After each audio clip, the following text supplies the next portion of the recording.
Let's make steampunk clusters. I love the whole look of steampunk, and these clusters will fit on the front of your journal. You ask, what is steampunk?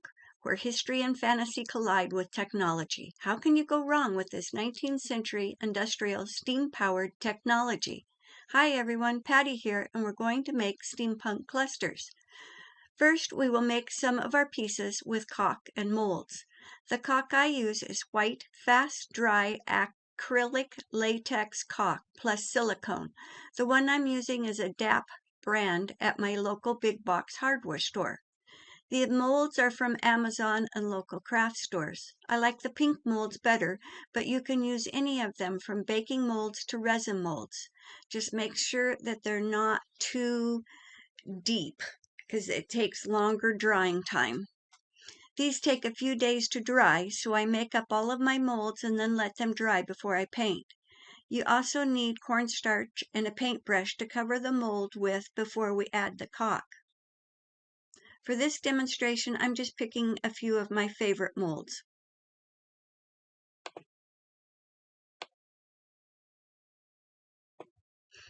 I clean the molds off with my dry paintbrush.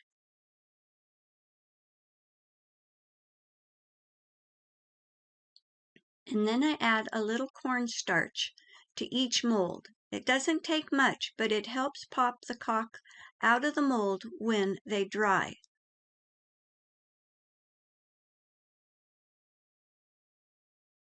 Just add a nice thin layer to them. Tap off any excess cornstarch and just make a nice little thin coat of cornstarch in the base of your molds.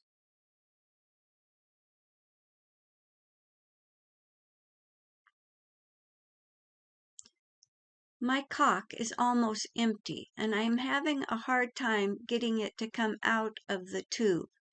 I always put the cap back on my tube and into a baggie to help, for it doesn't get any air and it doesn't start hardening up when I'm not using it. I know they have those tube squeezer tools or tube keys. I need one of those today. Also, when your tube gets this low, you could just cut it open. You might have to fill a few more molds if you're using the last of your caulk, but it might be a little easier to use your palette knife and just slice it open and get to all the caulk that's in there, because you don't want to waste any of that.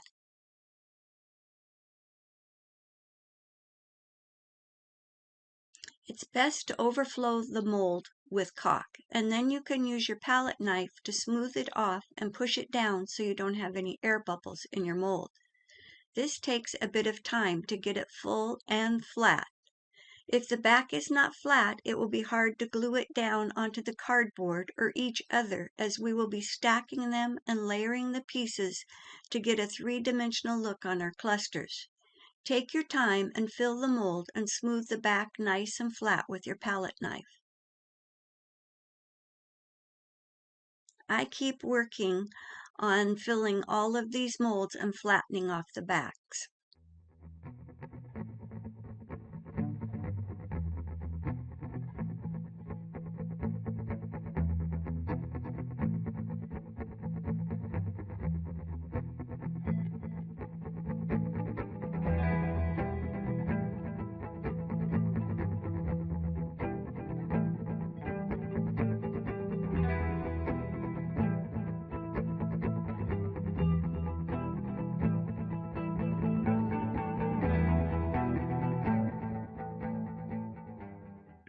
You need to let these dry. Usually overnight is long enough. But if you're in an area where it is damp and colder, it may take longer if you're using deep molds. I have a couple molds that are very deep, and when I'm taking them out, if they're not completely dry, then the tips are a little gummed up. They don't look as nice. You want to make sure they dry completely. My molds are all dry because it's the next day. I will take them out of the molds and smooth all of the edges.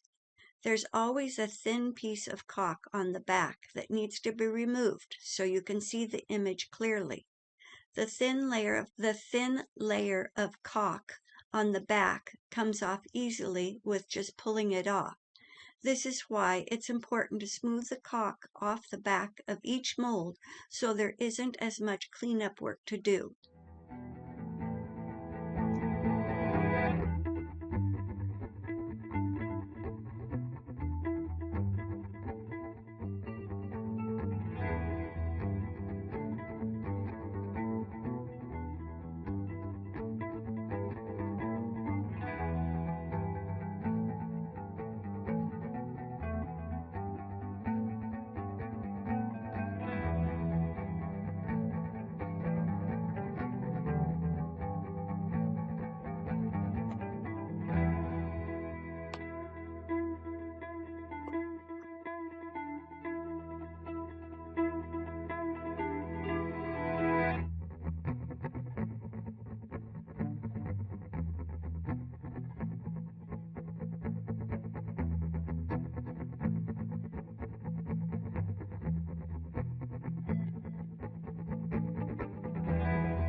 An emery board or sandpaper will help get the sides all smooth.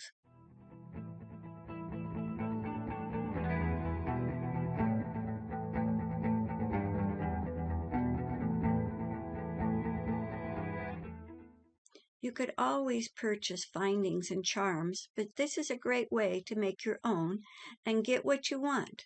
I usually have a mixture of both because I don't have a mold for gears.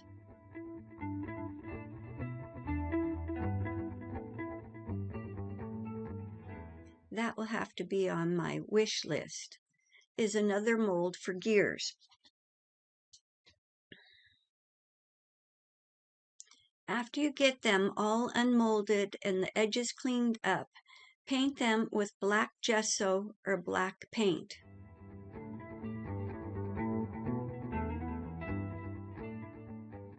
Now find a box that you can tear up and get a few pieces of cardboard for our bases of our clusters.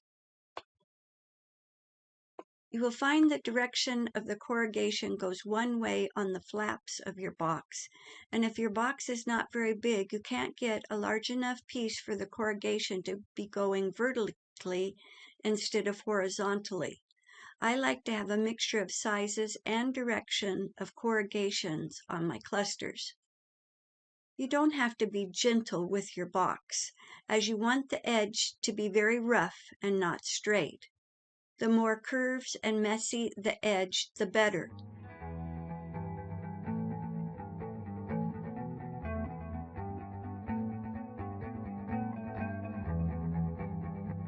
This one I'm showing the corrugation is going horizontally.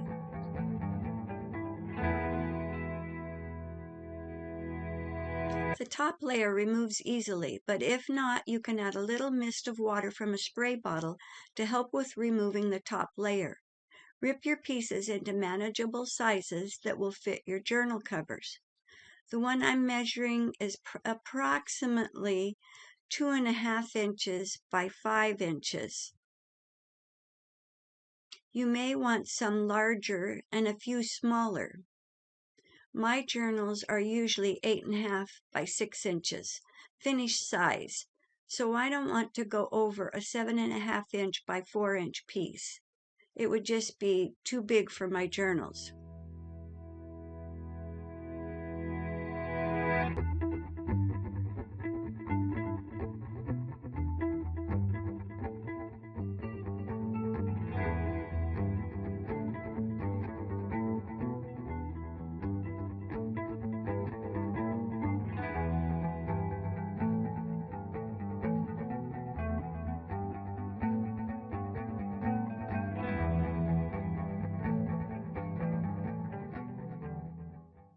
Leave some of the smooth cardboard on top. It helps with gluing your pieces to the cardboard, but not necessary. I keep going around each piece of cardboard to get a few Nice sizes and pieces, all a bit different.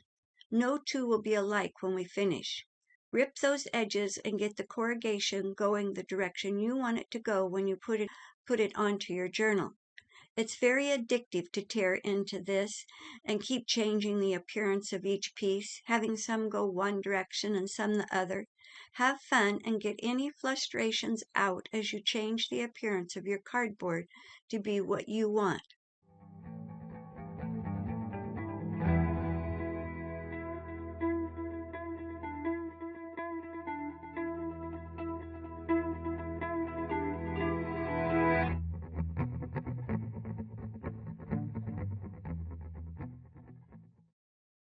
Now I'm going to measure some of my pieces up against my journal just to see if that size is going to work or if I need to rip off a little bit more. Exactly what I want. Do I want the corrugation going this way or that way?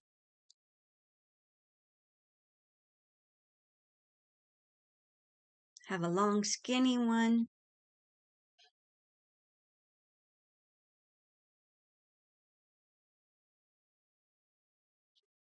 Don't leave a straight edge. Make sure you have your edges ripped so you don't have any straight edges. It's just more pleasing to look at when we get done. Supplies used are cardboard, glitter glue, caulk, molds, wax, black gesso, gears, findings, and beads.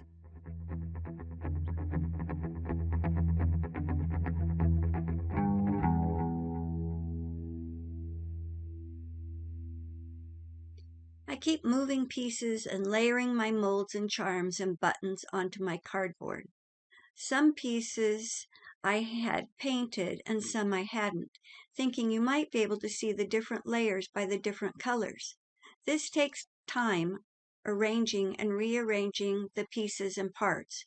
More is better and layering to get dimension and interest. Usually we always say less is better, but in this I like more. As I said before, I've purchased a few gears. These are cheap plastic pieces because they will all be painted and gilding wax over the top. You'll never know if it's metal, plastic, or even paper. I like to use my glitter glue for adhering all the pieces to the cardboard.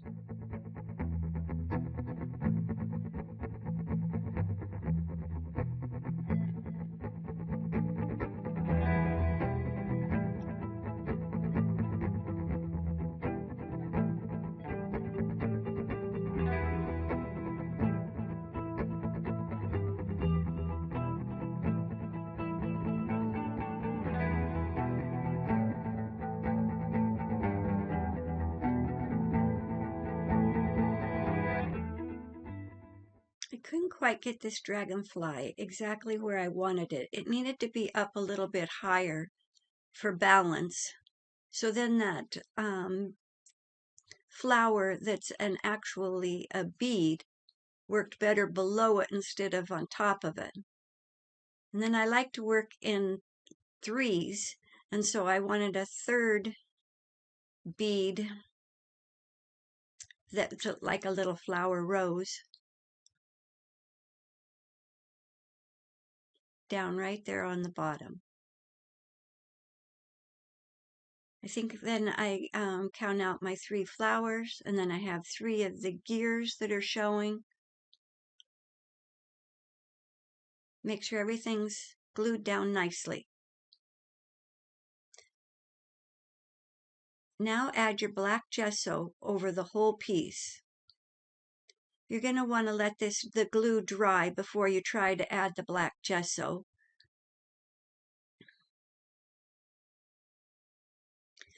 The black gesso took a couple of times getting all of the porous materials covered. I did try and leave one with some of the brown cardboard showing to see if I liked the vintage look. It added interest, but I like the all black and then adding the wax for highlighting.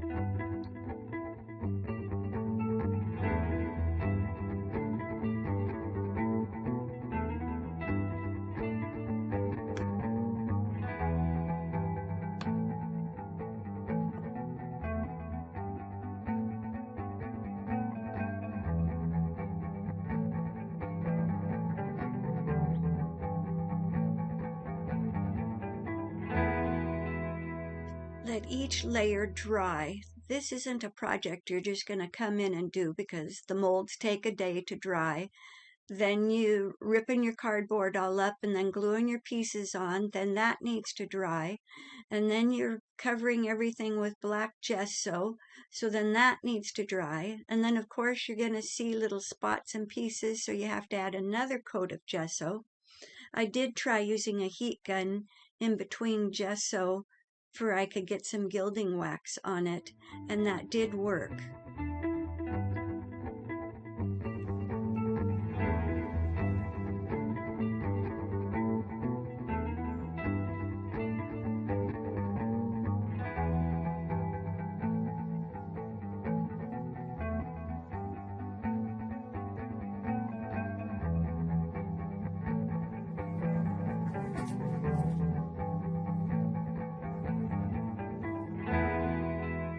So you can still see some of the parts and pieces in there, and I want that to be all black. Okay, now we're going to put some gilding wax on it. We've got our second coat of gesso on it. I've got a couple of these dry scrubby paint brushes. I think your finger tool works best, but when you're adding wax, then your fingers are gilded with wax for a day or two.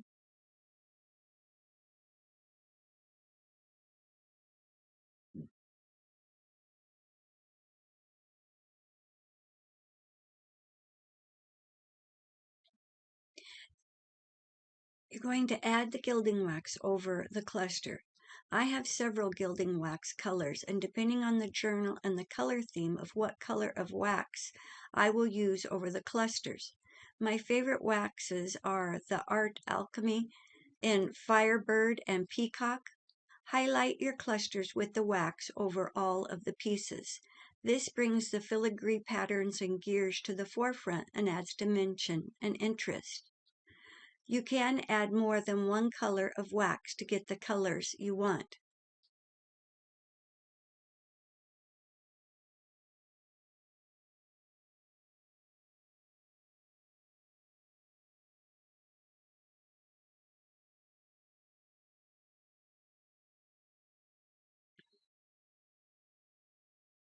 I like to put a little bit of the wax around the edges too, three-dimensional. And when it's on your journal, you're going to be able to see it from the side. So you want to make sure that all the sides are covered. And with a little bit of wax, that adds a little more interest and depth to each of your pieces. Oh, I really like how that looks. What do you think? Leave a comment below.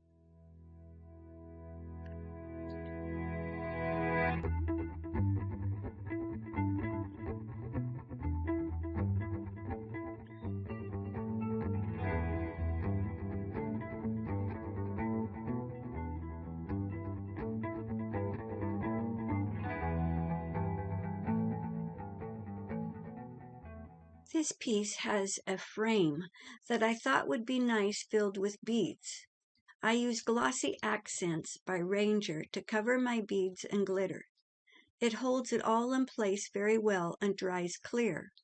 I was afraid it would overflow as I filled the frame so full, but I went back with a toothpick and made sure that there were no bubbles and the glossy accents went to the edges completely, covering all the beads and glitter, so nothing would fall out. It surprisingly holds it very well. Of course, when I'm pouring these beads in, a few of the seed beads get in the corrugation, and after I had to wait till it completely dried before I turned it upside down and got all the extra little beads out of the corrugated areas. I only wanted them in that little bit of a frame. You could find little areas to add more of your seed beads and put little piles of those, and they would glue down nicely with the glossy accents. I would do this after I've done my gilding wax.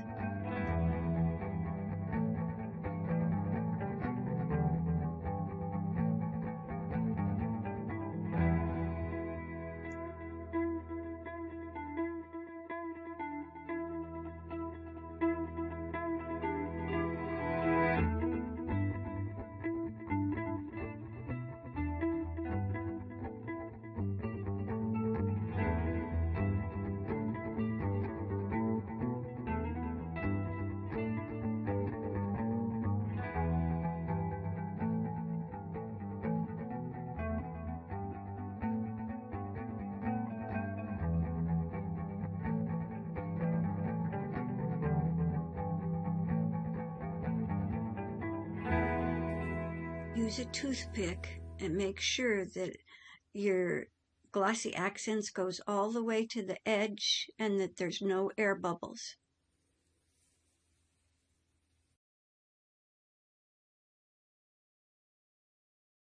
I hope you will give this a try and share what you make, because I sure enjoy how these look, and I think they'll be such a nice addition to my journals. Thanks for watching. Bye.